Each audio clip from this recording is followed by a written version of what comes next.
Fala galera, aqui é o Garone, jornalista do Lance, e eu tô mais uma vez aqui, é claro, para falar de Vasco.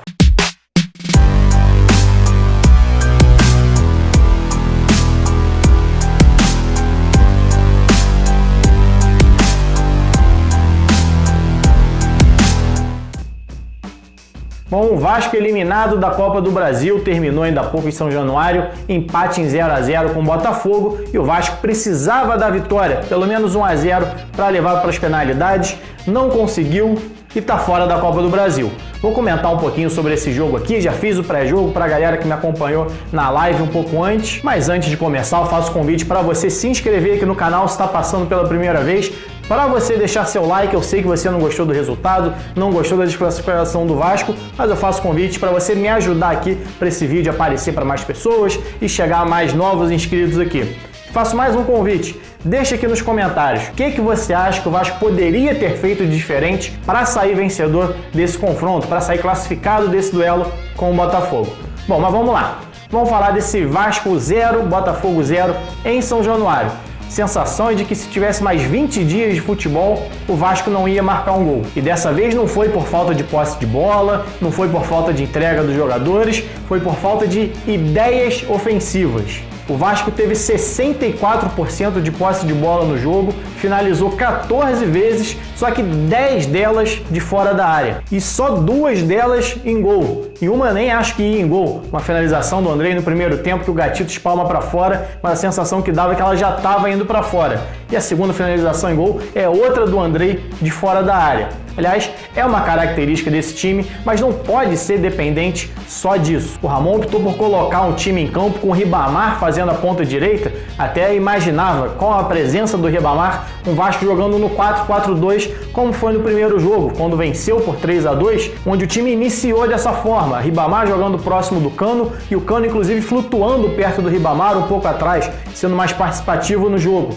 Isso não aconteceu. Ribamar jogou na ponta direita e o Vasco acabou montando, na verdade, um 4-2-3-1, com o Pikachu voltando a ser um lateral mais típico, bem aberto pelo lado, não atacando esse corredor. Isso no primeiro tempo, com o Ribamar mais aberto, Cano centralizado, Thales pela esquerda e o Benítez, ao invés de jogar mais próximo da esquerda, mais perto do Thales como vinha sendo, jogou flutuando na frente dos volantes. Vasco dessa vez não jogou com o primeiro volante e 2 interiores. O Andrei e o Felipe Baixo jogaram um pouco mais centralizados, os dois próximos um do outro, e o Benítez mais à frente. O que aconteceu? O Vasco perdeu o Benítez na transição ofensiva e é um jogador fundamental na hora de acelerar esse jogo para conseguir pegar o adversário ainda desmontado. Só para você ter a noção, o Benítez tentou 38 passes em 90 minutos.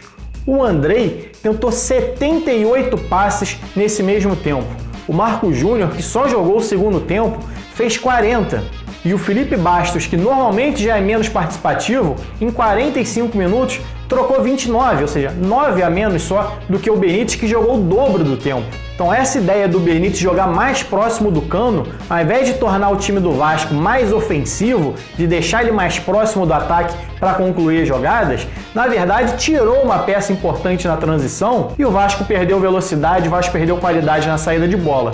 Quando o Vasco chegava no campo do Botafogo, que o Botafogo parou de pressionar na frente, como fez no jogo anterior, por exemplo, eu até falei aqui no pré-jogo do Botafogo encaixando a marcação na saída, dessa vez não. O Botafogo estava satisfeito com 0 a 0, ia se classificar com 0 a 0 como se classificou. Então recuou as linhas, deu campo para o Vasco, deixou os zagueiros do Vasco trocarem passes, os zagueiros e o lateral esquerdo, no caso o Henrique, joga um pouco mais recuado, e formou uma linha ficando em vantagem mais atrás. Deixou só o Matheus Babi incomodando um pouco mais essa saída de 3 do Vasco e ficou com 9 jogadores para marcar 7. Ou seja, o Vasco estava sempre em desvantagem nessas linhas mais recuadas. Por isso o time não conseguiu criar. E o Vasco é um time que tem dificuldade para criar com passe curto. Normalmente o Vasco usa muito a inversão de jogo, a bola um pouco mais longa para o ponta, para aí sim tentar acelerar o jogo numa jogada individual. Isso torna o time muito previsível, porque todo mundo já sabe que o Vasco vai fazer isso e quando a bola chega no ponta com um time bem estruturado atrás, tem sempre uma sobra para fazer a marcação. O Thales Magno sofreu com isso, o Catatal sofreu com isso e o Vinícius sofreu com isso. Mesmo quando ganhava a primeira jogada, na segunda jogada tinha sempre alguém se aproximando, então o Vasco não conseguia construir com qualidade. Até porque essa bola sempre cismava em voltar para os pontas. Mesmo quando o Vasco tinha a bola próximo da área, na entrada da área, a opção principal era sempre abrir para os lados ou então finalizar de média distância.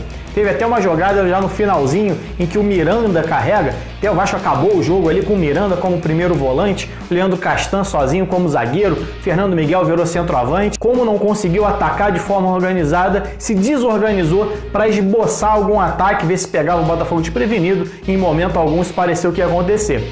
Mas que eu estava falando aqui, não sei se vocês vão lembrar, quando o Miranda finaliza por cima do gol, na frente dele tinha o Marco Júnior e tinha um zagueiro entre os dois, um marcador entre os dois. Mas tinha total espaço para ele botar a bola um pouco mais para o lado para fazer o corredor. E o próprio Marco Júnior, que havia se posicionado para dentro da área, fez o sinal para tocar pelo lado. O time do Vasco está tão acostumado a criar só pelos lados que mesmo quando tem oportunidade de dar esse passe mais vertical próximo da área para a infiltração de algum jogador, não consegue. O próprio jogador que está bem posicionado para receber essa bola não consegue fazer essa leitura, porque o time do Vasco, com exceção do Cano, sempre se posiciona de costas para o gol. Ele não ataca a última linha adversária e o volante que está chegando de trás já nem procura mais esse passe. Por isso o Vasco tem muita dificuldade em finalizar de dentro da área. Falei aqui que o Pikachu no primeiro tempo foi mais lateral, na segunda etapa com o Vinícius entrando, fazendo esse corredor muito mais aberto, o Pikachu jogou um pouco mais por dentro.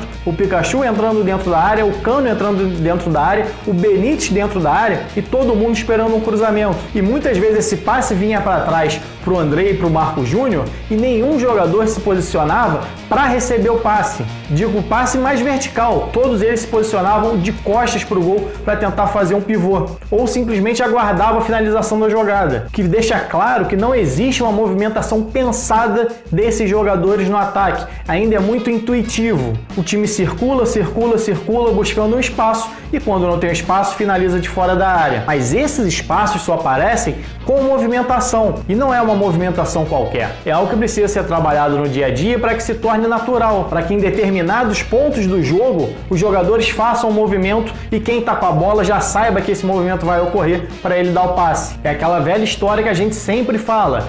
Ter um time ofensivo não é necessariamente ter mais posse de bola, é saber o que fazer com a posse de bola quando você está perto do gol adversário. A ideia ofensiva do Vasco não pode ser apenas pontas abertos, Cano na área e os meias chegando de trás. Essas ações precisam estar interligadas. O time do Vasco é muito estático, muito óbvio. E o Botafogo, ciente disso, montou um esquema defensivo muito bom, muito encaixado. O Vasco não apresentou variações, então o Autuori não teve dificuldade para simplesmente manter a sua ideia de jogo inicial e saiu merecidamente com a classificação. E o Vasco sai com uma merecida desclassificação de quem criou apenas uma grande chance realmente em 180 minutos. Aquela jogada do Cano ainda no primeiro tempo da derrota de 1-0, aquele passe do Benítez e o Cano chega finalizando de primeira em cima do Gatito. Essa foi a única grande jogada do Vasco coletiva em 180 minutos de partida contra o Botafogo. É muito pouco. O Ramon vai ter que criar alternativas para essa equipe